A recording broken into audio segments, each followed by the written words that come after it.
Many processes of change have transformed our world over the past several decades at a stunning pace. The growth in global population, the expansion of a standardized industrial technology infrastructure around the planet, the great acceleration of economic activity, the expansion of the market system around the world, the advent of information technology, and a global telecommunications network that interconnects billions of people. All these developments have brought us into an age of complexity, where much, if not most, of how our world works and how we coordinate human affairs in terms of social institutions, economic production and exchange, technology infrastructure, and our socio-ecological systems, is now mediated and interlinked by highly complex systems.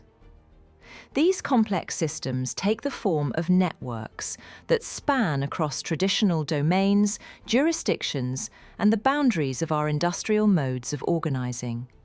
We find ourselves in a world of complex systems that our traditional ways of thinking and organizing leave us ill-prepared to manage and direct. Our failure to understand, design, or manage these complex networks leaves us in a world of fractured industrial age systems and structures that create huge negative externalities. In every aspect of our lives, we now find that we form part of systems, be they the supply chains where our clothes come from, food systems, energy systems, our political organizations, or financial systems,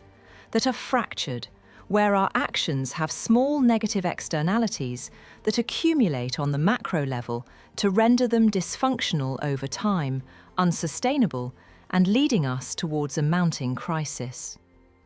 Increasingly, it is recognized that the failure of such systems is not an accident or the product of any one actor in the system, but instead a product of the very way the systems we inhabit and depend on are organized, with a resulting growing call to change those systems rather than just changing any of their parts. Stephen Hawking did suggest the 21st century will be the century of complexity. But if we really want to change the world, we need to learn not only how to better explain complexity, but also how to better do complexity.